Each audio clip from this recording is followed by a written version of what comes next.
Amigos, esto es Chispa y Muelle. Al conocimiento por el desconocimiento. Gran editor Pepín Tré, abrumado por las solicitudes que llegan desde cualquier parte del mundo. Todos quieren saber más y más, todos quieren aprender, todos quieren una interview con Pepín Tré, pero él solo es patrimonio exclusivo de la Rosa de los Vientos. ¿Qué tal, Pepín? Buenas noches. Muy buenas noches, muy bien, entusiasta, contento. La verdad es que sí, es cierto que tengo que, bueno, pues mandar un saludo. Harvard, Cambridge, Oxford. Sí, se lo voy a mandar además en una cajita. Estoy haciendo unos estuches. Voy a mandar un saludo en un estuche, un pequeño recipiente que estoy preparando con madera de embero y con unas preciosas incrustaciones en chopo y en nogal, y recibirá cada oyente que nos ha mandado sus emails con sus consultas, que por supuesto no se pueden contestar todas, porque esto es inabarcable. Esto es abrumador, así son más de 6.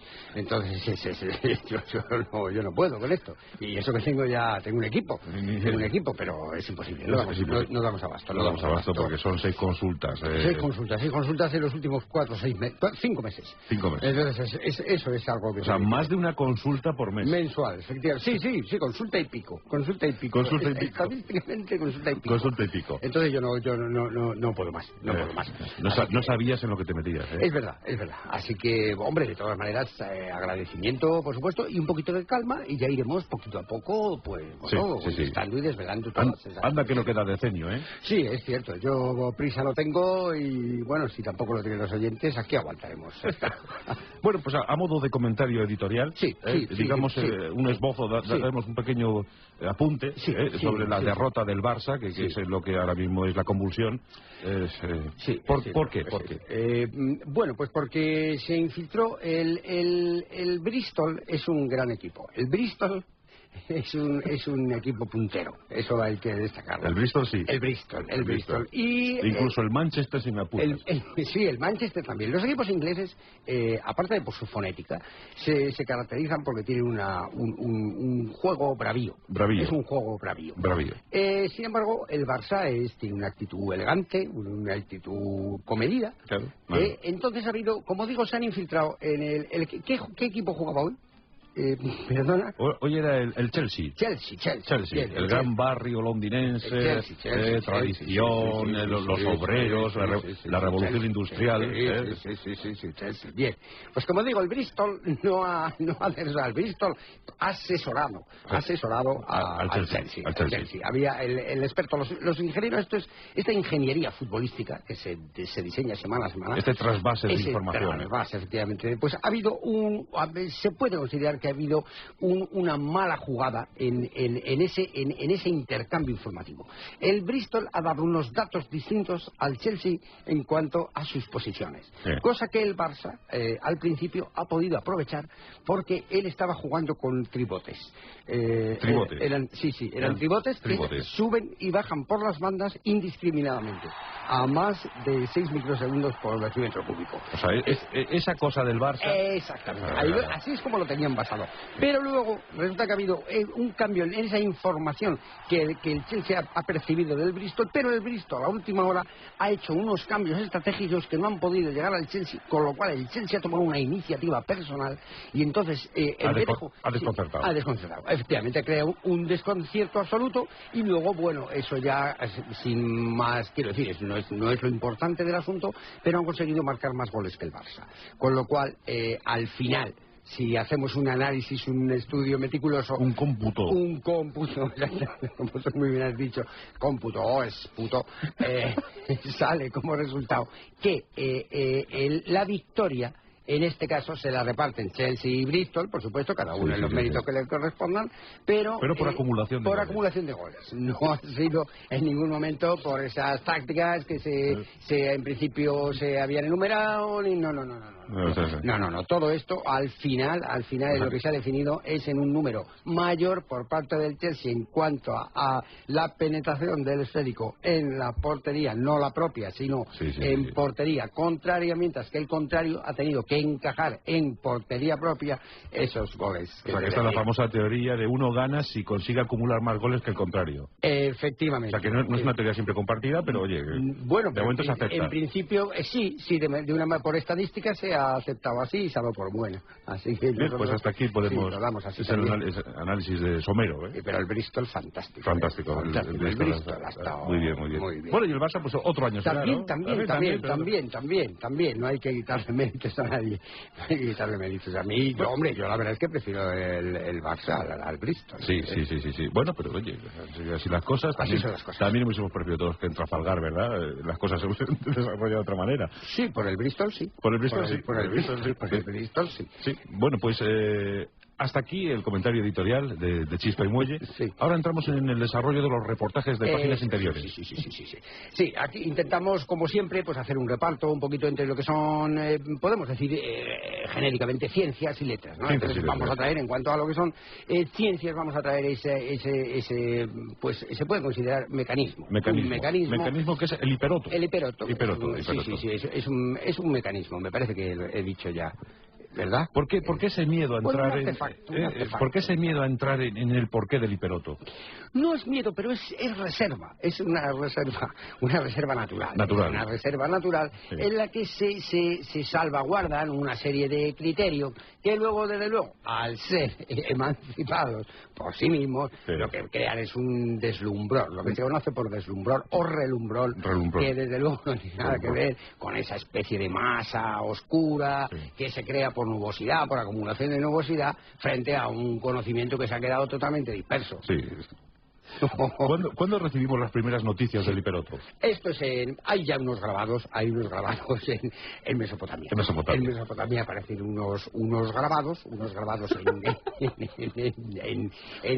son en marmolina, están sobre marmolina y sobre yeso estucado. El famoso yeso estucado de Mesopotamia, del que tanto se habló. Sí, efectivamente. Entonces aparecen ya hay unos trazos que permiten, porque luego además esos fueron los primeros atisbos, porque luego se siguió, claro, en el momento que se vieron esos trazos, digamos, generales, se intentó una investigación mucho más profunda, entonces se hizo una especie de, se puede considerar un retrato robot, una especie de arquetipo, que luego llevó ya al conocimiento no tan somero, sino ya mucho más concreto, más conciso. De lo que es el hiperoto. ¿A quién debemos el descubrimiento del hiperoto? Pues a nadie. A nadie, en concreto. O sea, fue una visión general Fue una visión general y fue fue espontánea. Por aclamación. Aclamación popular. Fue una cosa que el propio pueblo mesopotámico fue fijándose. O sea, esto se lo debemos a la fijación, a la atención, atención del pueblo mesopotámico. La famosa fijación mesopotámica. Exactamente. Que luego además es un rasgo de carácter que va apareciendo a lo largo de toda la cultura mesopotámica. El fijarse. El mesopotámico se fijaba mucho. Sí. Lo tenían parte de sus reglas, que luego lo recogió Alfonso X, el pornógrafo, en sus tratados también. Él siempre lo repetía, fijarse. O sea, como lema. El niño mesopotámico no hablaba hasta los 21 años. Y más tarde incluso, sí. Porque se fijaba. Sí. Primero, antes de hablar... Eso es, fijarse. Fijarse. Eso era el lema. Y entonces este mecanismo o artefacto, quizá. Se puede conceptuar así. Sí, quizá como artefacto. ¿Artefacto? O tal vez mecanismo. O mecanismo. Mecanismo. Puede ser artefacto, puede ser mecanismo. De ambas maneras podríamos definir este... Podemos tirar de las dos madejas. Sí. Y ambas nos conducirían exactamente a esos mismos signos que ya aparecen grabados. Entonces, por lo que se puede recoger... Esto lo recoge Brunner ya en dos de sus... Cuando él hace su primera exposición. Entonces, la exposición de Brunner, que la hace él... Que quedó fija ahí también. Sí, fijada. Eso fijado la posición de Butler en el conocimiento. Voltaire, por ejemplo, ahí también. Lo que pasa es que Voltaire no estaba de acuerdo con ciertas cosas que decía Brunner, porque no coincidieron en el tiempo, pero sin embargo sí coincidieron en el espacio. Entonces él decía, yo a este hombre no acabo de, o sea, no participo desde luego de esa teoría que él daba del hiperoto. Entonces nosotros, quiero decir, sin entrar ni salir en enfrentamiento, ¿verdad?, que podía haber entre Voltaire y Brunner. No queremos entrar ahí, Pepín. No queremos, porque esto no tiene por qué haber ninguna violencia, aunque sea intelectual. Entonces el hiperoto, según aparece en ese grabado, se puede considerar que es un unicosaedro. Lo que nos sugiere es un unicosaedro que va en goma y plata, goma arábiga. Lleva goma arábiga, su magma, se puede decir, es goma arábiga. Goma arábiga. Y entonces lleva unas intersecciones que están perfectamente calculadas en cuanto a su angulosidad en plata repujada. En plata repujada. Plata repujada. La famosa plata repujada. De Tasco. De Tasco. De la plata de Tasco. Plata de Tasco. Repujada. Entonces se calcula que esta ángulos son todo ángulos isósceles. Son ángulos isósceles. Isósceles porque así les... Estoy tratando de seguirte con la mente. Sí.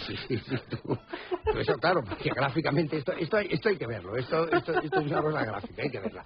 Entonces, como digo, es esa forma icosaédrica. Y luego lo que tiene son dos visores longitudinales. ¿Dos visores? Dos visores longitudinales. ¿Qué es lo característico del hiperoto, no? Bueno, es característico cuando se vieron esos dos visores longitudinales. Hasta que no se vieran los dos visores longitudinales, no formaba parte, no era una constante del hiperoto. Luego ya cuando se ven esos dos visores dicen, esto forma parte de el hiperoto, que como digo es el icosaedro con esa estructura de goma con intersecciones en plata repujada de Tasco. Muy bien. Entonces luego tiene también una ranura que parece ser que es por donde, porque este aparato que es bueno, voy a terminar de describirlo para que se haga una idea más clara. Luego lleva, como digo, esa ranura. La ranura es longitudinal. Sí. O sea, tenemos aquí la ranura longitudinal. Y luego tiene dos orejas de ratón. Dos orejas de ratón en forma de pez multicolor que recuerdan al Gran Cañón del Colorado en reposo. Esto es importante. Eso es importante, sí, porque es lo que morfológicamente define, ya termina de dar esa forma que es la que se conoce hasta nuestros días. Sí. Entonces, el hiperoto, básicamente, como mecanismo. Utilidad. Como artefacto. Utilidad. Bien, pues es el artefacto, insisto, o mecanismo. Bueno, ambas cosas pueden ser, sí. Sí, pero percibo la duda en ti cuando es que no sabes por qué decantarte. Efectivamente, porque sé que es una cosa comprometida, claro, porque lo describes como mecanismo y si luego... Siempre hay detractores. Claro, y entonces se crea también esas dos escuelas, una tildándolo de artefacto y la otra de mecanismo. O sea, una la mecánica y otra la artefacta. La escuela artefacta.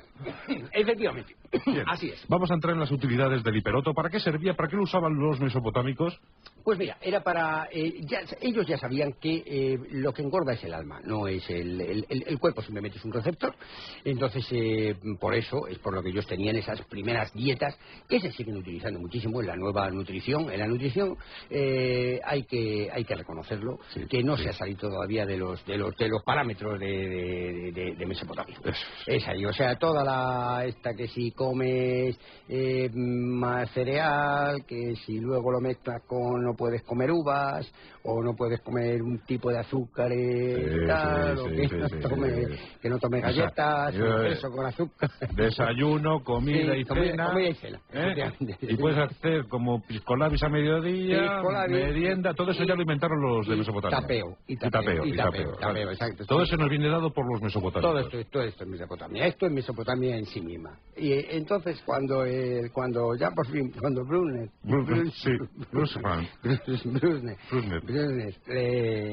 esto se le antoja, porque él se le antoja.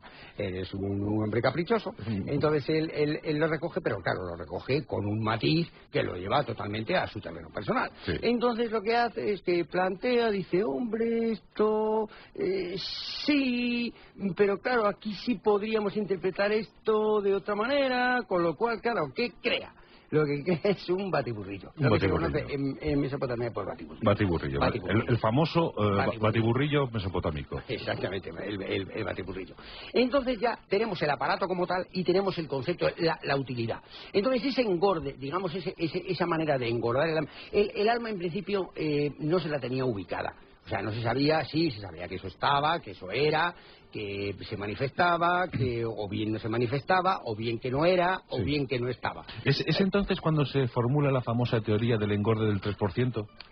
Bueno, sí, pero se queda corto. Esa teoría se queda corta. O sea, el 3% se acepta, pero se a acepta, más. Sí, se acepta, por supuesto, pero eso es sobrepasado con creces. Sí, eso es una teoría que la defiende solo Brunner. ¿Solo Brunner?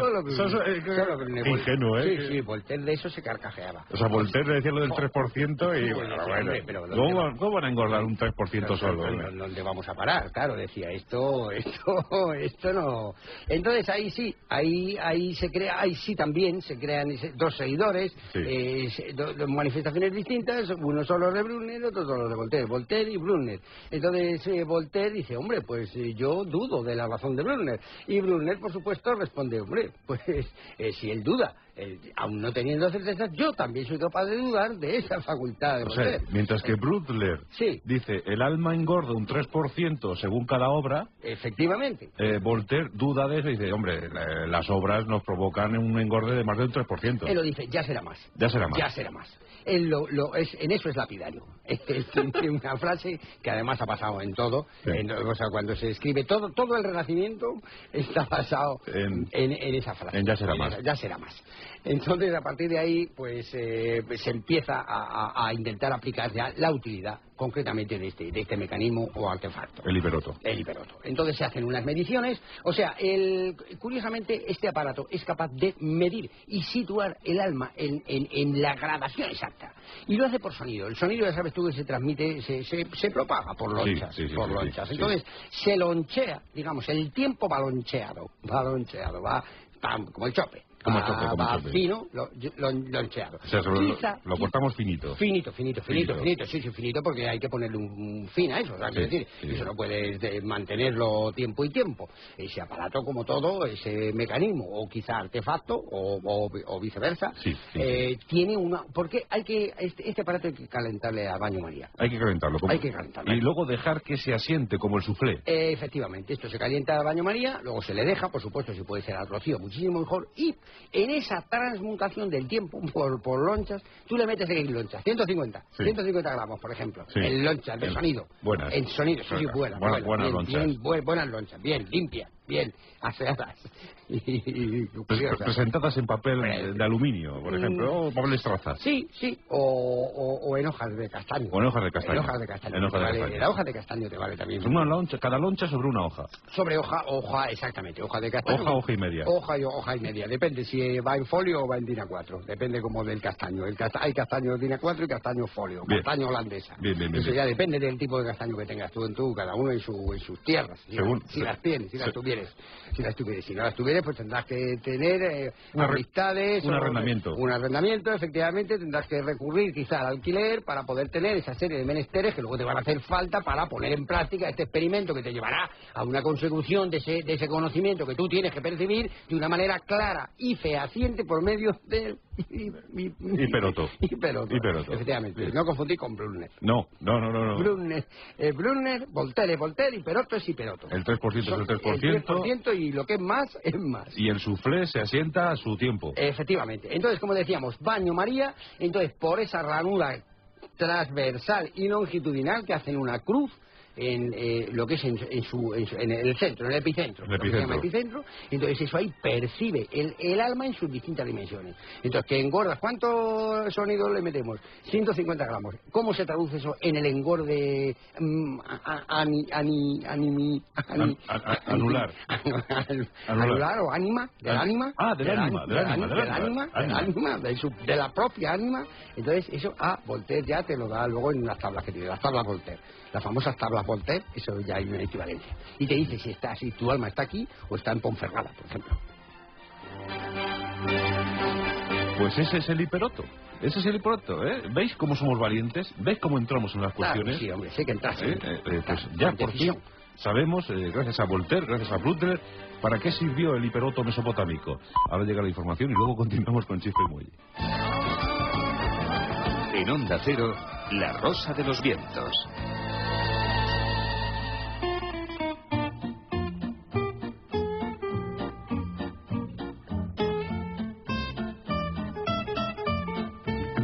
En Chispa y Muelle estamos aquí repasando unos documentos valiosísimos y me estoy percatando, Pepín, que el tomate se ha puesto imposible, ¿eh? Muy sí, la judía verde está tremenda. Bueno, ¿eh? tremendísima. Y Sí, bueno, sí. pero si es la lechuga, o sea, la lechuga, la normal, la que no lleva llanta de aleación ni nada, la normal. La normal. Y está ya en 2 euros. 2 euros. ¿Tú has visto cómo es? 2 euros la lechuga. Eso son 300 y pico pesetas. Sí. Y ya te digo que es la normal, o sea, que no va con pintura metalizada, no lleva nada, pero, ningún extra, ni nada. La normal, la lechuguita. Pero ¿cuándo se ha visto que 6 naranjas cuesten 800 pesetas?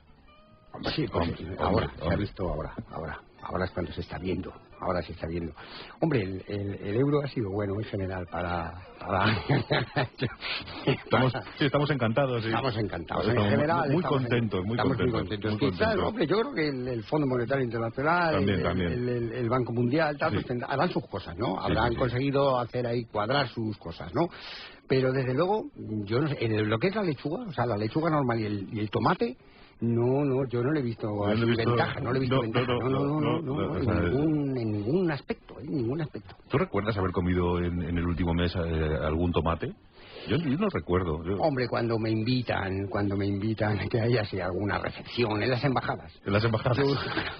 Yo voy mucho a las embajadas. ¿Y si no te gustó un tomatito? Y entonces, hombre, lo anuncian, ¿sabes? Sí. El señor este del bastón. Sí. Entonces ya dicen, van a servir tomate. El otro día me comentaron que todavía quedaban alcachofas.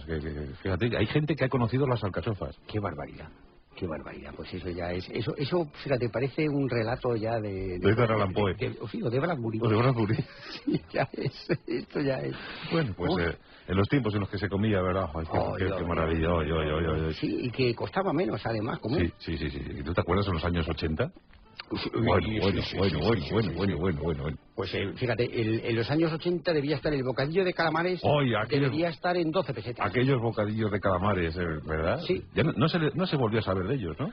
Pues no, yo creo que eso se importó todo, eso se mandó a Laponia y allí han creado una factoría y están haciendo pulseras ahora de plástico que venden en Benidorm en verano, de esta que fosforitos. La pulsera fosforito viene del calamar este que daban en la Plaza Mayor, de bocadillo. ¿Qué mayores nos estamos haciendo, Pepín? Pues sí, la nostalgia. La nostalgia. Aquellas cosas que se comían. Y no es que no me gusten las pulserillas, brillantes, pero yo he probado, hombre, ha habido noches en Benidorm, estas que te dan las tantas y, oye, yo he intentado meterle mano, hincarles el diente, pero que no es lo mismo. No es lo mismo. Yo me he comido mis calamares y no es lo mismo. La pulserilla está sí, pero hombre, luce cuando vas a enamorar extranjeras, sí, pero solo eso. Sí, no es igual, no alimenta.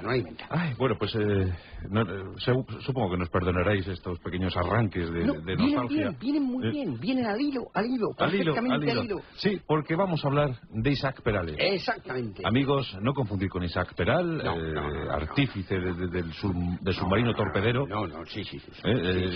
Pero claro, Isaac Perales ha quedado muy relegado, muy olvidado por la historia. Sí.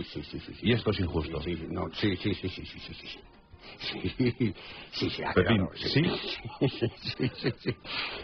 sí, porque estamos refiriéndonos a Isaac Perales, al hermano mayor de José Luis. De José Luis, la familia Perales. Sí. Los Perales han sido era una familia muy buena. Era una familia, se definían como hijos normales de una familia normal. Una familia normal. Porque se daba el caso de que había hijos normales de familias anormales y luego también había familias normales que creaban hijos distintos. Entonces, en este caso, concomita perfectamente que ellos son hijos normales de una familia normal. Sí.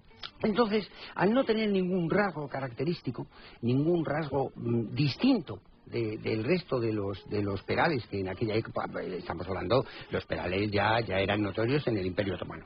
En el Imperio Otomano tocaban la vihuela. La vihuela. Y... ¿De cuántos Perales podemos estar hablando?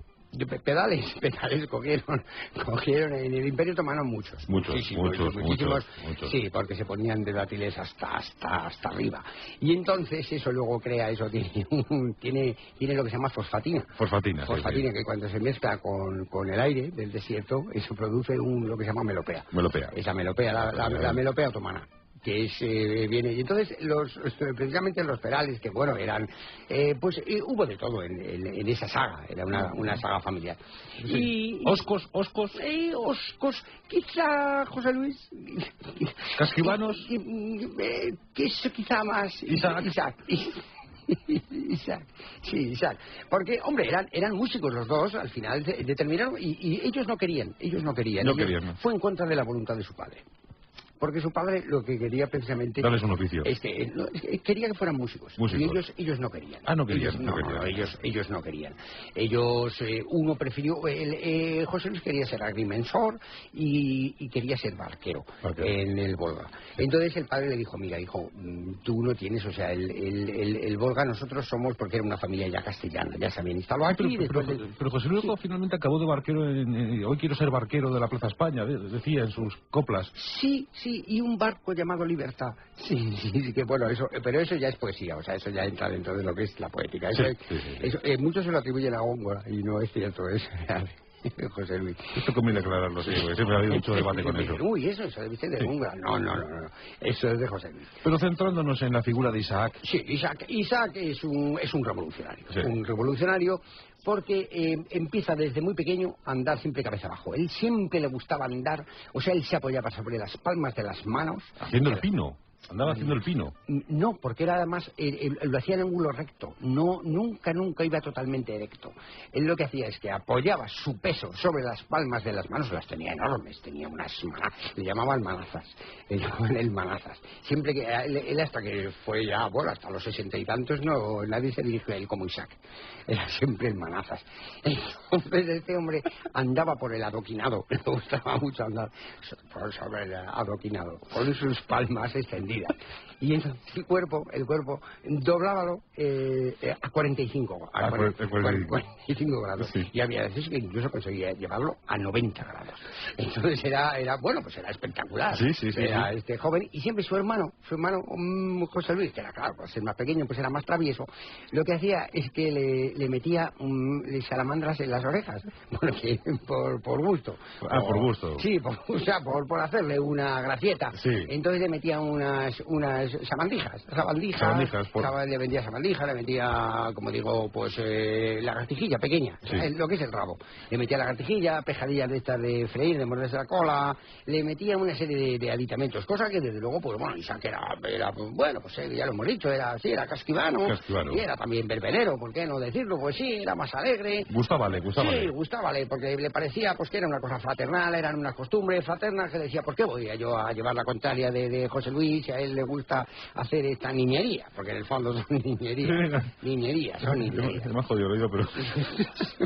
Bueno, pero eso no fue cortapisa, no fue ningún inconveniente para que este hombre desarrollara sus dotes musicales. Él empezó tocando la tamboreta plana. La tamboreta plana, que es un instrumento tibetano que se utiliza cuando los lamas lanzan esa especie de gran botafumeiro para que sus feligreses, se puede decir, lo devuelvan, tienen que devolver ese botafumeiro hasta la cumbre de la cordillera Himalaya, lo hacen con los dientes, con las paletas. O sea, el pueblo tibetano es como que retrocede, agarrando se retrotrae, y luego de repente todos al unísono y sueltan el botafumeiro que llega hasta el Himalaya.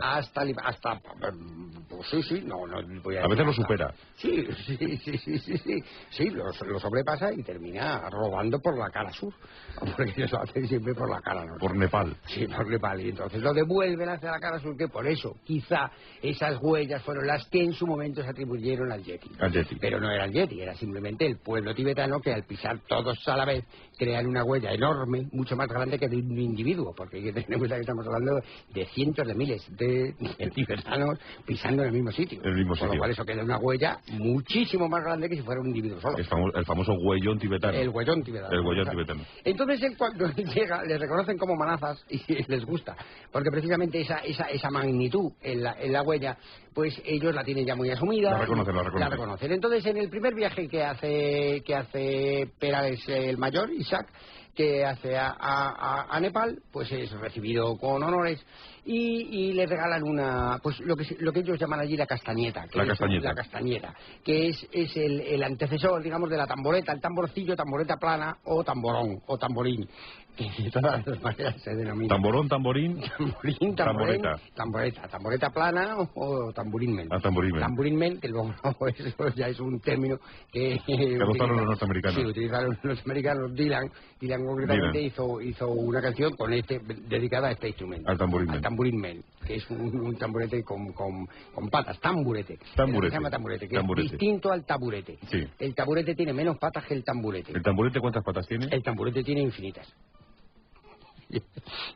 El taburete tiene 3 o 4. 3 o 4. Sí, eso es el taburete. El taburete. Es lo mismo, o sea, es la regla mnemotécnica, es para recordar, es lo mismo que políglota y polínglota.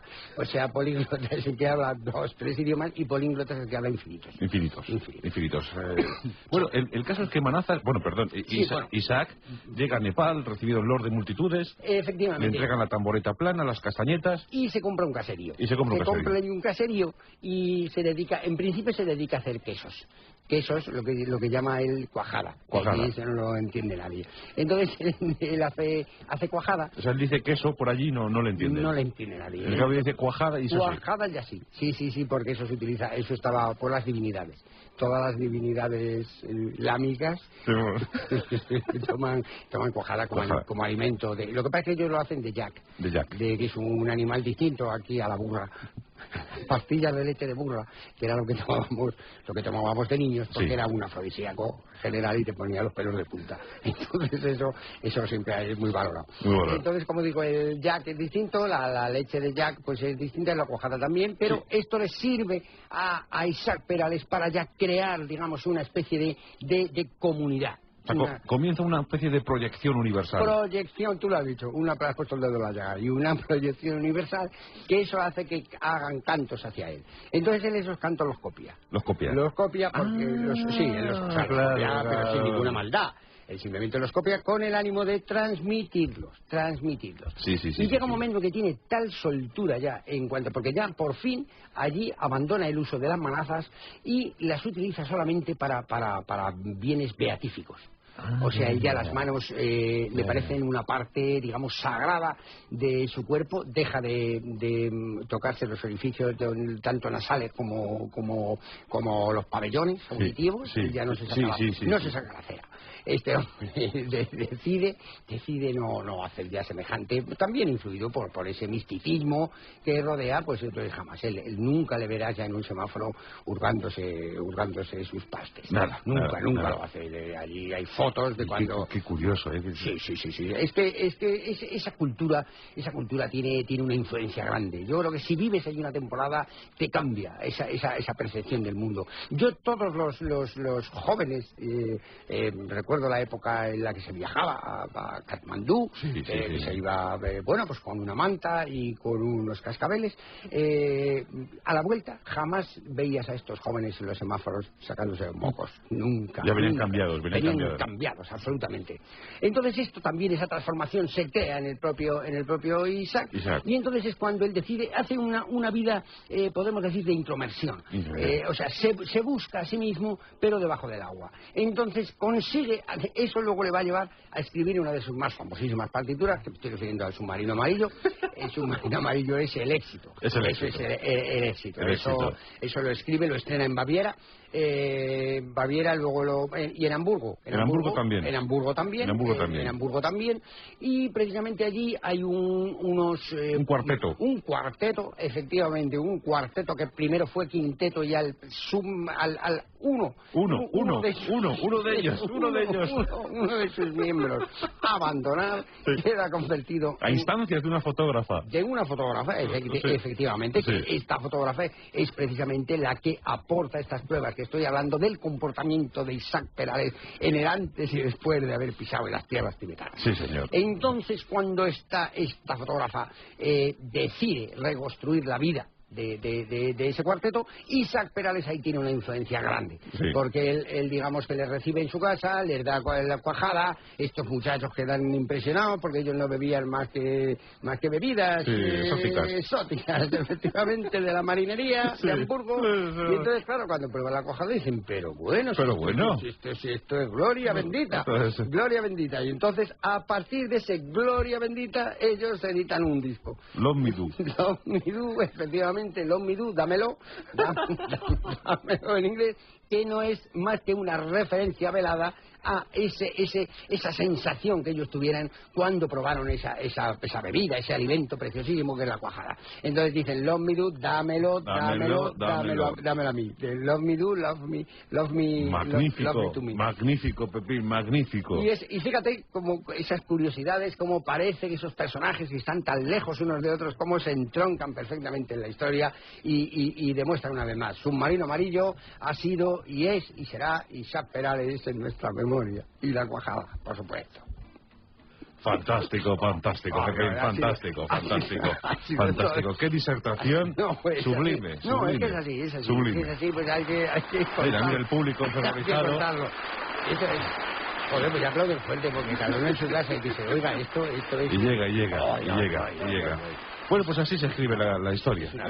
Qué grande Isaac Perales. Qué grande. J-Lo Submarine. Era un psicohélice. Era un psicohélice. Se puede considerarle como un psicohélice. O no, esa es la manera de llamar a un hombre. A un gran hombre. Era un psicohélice. Eres un psicohélice. Pues mira qué psicohélice viene aquí. Martín Expósito, ¿qué tal? Buenas noches. Muy bien, estamos aquí con consultas para Pepín 3, sí. Venga, eran 6, ¿no? 6, sí. Bueno, pues a ver si podemos aprender. Que llevábamos hasta ahora. Sí. Empezamos con la de Ainhoa desde Bilbao. Dice, ¿por qué las ciruelas negras son rojas cuando están verdes? Dice que para solucionar este tipo de dudas se dice que se le puede invocar a usted repitiendo ante un espejo la palabra desinformación 5 veces en islandés y al revés. Dice, pero que esas cosas a ella le dan un poco de miedo y opta por escribir. Sí, eso hay que hacerlo con mucho tacto. ¿Por qué las cigalas negras? Porque las cigalas o ciruelas. Dan lo mismo. No, está bien dicho porque es lo mismo. O sea, la cigala es una ciruela marina. O sea, no me desvío del camino. No es lo mismo. Lo que pasa es que en superficie se le llama ciruela y bajo el líquido elemento se le llama ciruela. Pero es lo mismo en realidad. Es lo mismo. Es ciruela y ciruela. O cigala y cigala. Porque ya lo dice ahí que es en islandés. Entonces en islandés se dice cigala a la ciruela. Pero es lo mismo. Tú puedes escribirlo 5 veces delante de un espejo y si tú escribes ciruela, luego del espejo te sale cigala. Eso es lo que es la especular. O sea, lo que es la escritura, lo que se llama escritura especular. Especulativa, efectivamente. Bien. Y con esto Ainhoa, pues yo creo que ya poquitas dudas más tiene. Y si no, pues recurre al arcoiris. Desde Benalmádena, Javier dice, si la oruga canora adulta no tiene parangón, ¿por qué sus crías nacen con 3 parangones a cada lado? Bueno, eso es por el menoscabo. Lo que tiene la oruga canora tiene más menoscabo que menos. Siempre tiene. Es menoscabo, más cabo, entonces le suma las patas. Tiene 10 patas delanteras más una trasera. Entonces, si tú sacas la media de eso, son 5 más 10, 15 más 2, 17 menos 7, 10. 10 más 1, 11 patas. Ahí lo tienes, numéricamente te he puesto. Luis de San Pedro dice, aunque la gente me conoce como Luis de San Pedro... Hombre, Luis de San Pedro, de Valencia, ¿no? Sí. ¿Es cierto que fue un gusano de seda el primer descubridor de la teoría del Crash Boom Bang? Y si es así, ¿por qué las mariposas olorosas están en desacuerdo con esta teoría? Pues porque no la escuchó Miguel Ríos. Miguel Ríos, cuando hizo su disco con la Big Bang, ya precisamente lo que hizo fue plantear lo que es ese sonido del universo, esa gran explosión universal que se plantea a partir de 20 músicos. Cuando 20 músicos tocan juntos, eso explota el cosmos, o macroéter, y entonces ya surge, a partir de ahí, surge cualquier cosa. En este caso, lo que ha planteado Juan Salvador Gaviota. Juanma pregunta, ¿qué extraña sustancia contenía la poción mágica de Panoramix que hacía que los irreductibles galos tuvieran tamaña fuerza? ¿Qué tipo de ingrediente psicotrópico poseían las espinacas de Popeye? Pues en el fondo muy sencillo, porque las dos tenían lo mismo. Lleva feldespato, lleva mica, lleva cuarzo, que es que las trae la amalgama. Sí, amalgamadas. Y luego lo que define la propiedad es que todo eso va galvanizado en cobre. Eso se galvaniza en cobre. Entonces surge, claro, ahí tenemos que llamarlo del geyser. Ese pequeño geyser que surge del carroveno, y entonces eso esto es una onomatopeya. Y por ingesta. Por ingesta y por absorción natural, eso produce ya el metacrilato, que es lo que hace hombre, que brillen estos personajes que él ha nombrado. Claro, eso tiene un bug. Luis Montero, de Córdoba. Hombre, Luis Montero, anda que lo hacía tiempo. Aunque también dice que se mueve mucho por Valencia, ¿eh? Sí, bueno, sí, no, hombre, no me extraña. Pregunta, ¿es posible que las ideas de Platón acerca de su famosa caverna nacieran gracias a que ésta tenía una estructura porosa, propia de la piedra pómez y cristalina por parte del metacrilato? Efectivamente. De forma que la luz pasaba perfectamente a través de las paredes de la cueva, generando las condiciones necesarias para que la vida de la oruga canora tuviera lugar, llamándose esta oruga origen, la famosa oruga platónica. Sí, bueno, tiene razón en casi todo. Sí. Razón en casi todo. Lo que pasa es que simplemente, y esto ya como apunte, apunte, precisamente Sófocles, cuando le dice a Diógenes que abandone el tonel, le dice, no salgas sin ponerte las pantuflas. Las pantuflas, porque tú llevas ahí años y no sabes la que está cayendo. Y vamos con la última. Bueno, pues Javi, desde Granada, le gustaría saber lo siguiente. ¿Dónde empieza el conocimiento, acaba el desconocimiento? Sin embargo, donde acaba el desconocimiento, empieza la ignorancia. Entonces, ¿qué relaciona el conocimiento y la ignorancia? ¿Puede ser la impedancia? Hombre, en un terreno lumínico sí podría ser. Si lo mides por luz, efectivamente sería ignorancia. Y si no, sería el kilovatio. El kilovatio hora. Que eso es lo que te hace que sepas más que... Bueno, esto es otra onomatopeya. Es una... Hoy estás sobrado, Pepín, estás sobrado. El conocimiento es que se define por onomatopeya. Te mueves como pez en el agua, ¿eh? Zumba. Es así. ¿Quién era? Luis Antonio, ¿no? Luis Antonio de Villena. De Villena. Oye, muy cerca de Valencia. Sí. Pues muchas gracias, mi querido Pepín. Ha sido un placer. Una clase magistral, ¿eh? Ha sido precioso. Y de verdad, con qué atención escuchan, cómo toman datos, da gusto. Da gusto. Y de hecho vamos a abrazarnos ahora mismo. Voy a ampliar el equipo, a ver si puedo conquistar más de 6 por semestre. Deberías quedar bien con ellos. Sí, porque se lo merecen. Se lo merecen.